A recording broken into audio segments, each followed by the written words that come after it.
شروع اللہ کا نام لے کر جو بڑا مہربان نہایت رحم والا ہے۔ اے آل یعقوب، میرے وہ احسان یاد کرو جو میں نے تم پر کیے تھے، اور اس اقرار کو پورا کرو جو تم نے مجھ سے کیا تھا۔ میں اس اقرار کو پورا کروں گا جو میں نے تم سے کیا تھا، اور مجھی سے ڈرتے رہو۔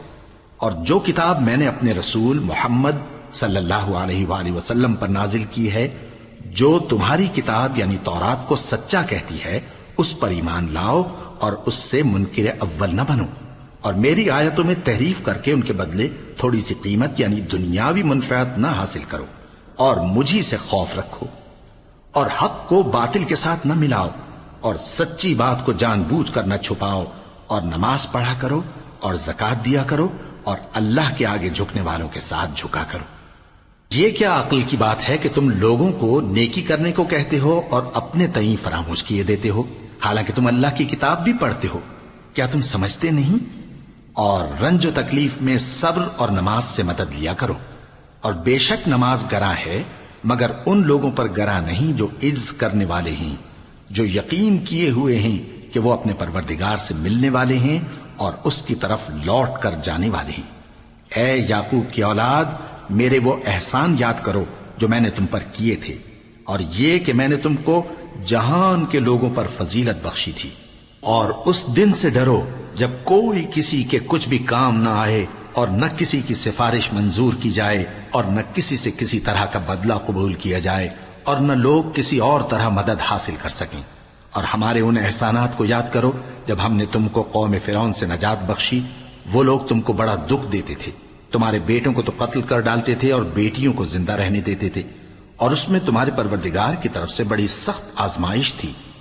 اور جب ہم نے تمہارے لیے سمندر کو پھاڑ دیا، پھر تم کو تو نجات دی اور فرعون کی قوم کو غرق کر دیا، اور تم دیکھ رہے تھے۔ اور جب ہم نے موسیٰ سے 40 رات کا وعدہ کیا تو تم نے ان کے پیچھے بچڑے کو معبود مقرر کر لیا، اور تم ظلم کر رہے تھے۔ پھر اس کے بعد ہم نے تم کو معاف کر دیا تاکہ تم شکر کرو۔ اور جب ہم نے موسیٰ کو کتاب اور معجزے عنایت کیے تاکہ تم ہدایت حاصل کرو۔ اور جب موسیٰ نے اپنی قوم کے لوگوں سے کہا کہ بھائیو، تم نے بچڑے کو معبود ٹھہرانے میں اپنی جانوں پر ظلم کیا ہے، تو اپنے پیدا کرنے والے کے آگے توبہ کرو، پھر اپنوں کو قتل کرو، تمہارے خالق کے نزدیک تمہارے حق میں یہی بہتر ہے۔ پھر اس نے تمہارا قصور معاف کر دیا، وہ بے شک بڑا معاف کرنے والا ہے، بڑا مہربان ہے۔ اور جب تم نے موسیٰ سے کہا کہ موسیٰ، جب تک ہم اللہ کو سامنے نہ دیکھ لیں گے تم پر ایمان نہیں لائیں گے، تو تم کو بجلی نے آ گھیرا اور تم دیکھ رہے تھے۔ پھر موت آ جانے کے بعد ہم نے تم کو اثر نو زندہ کر دیا تاکہ احسان مانو۔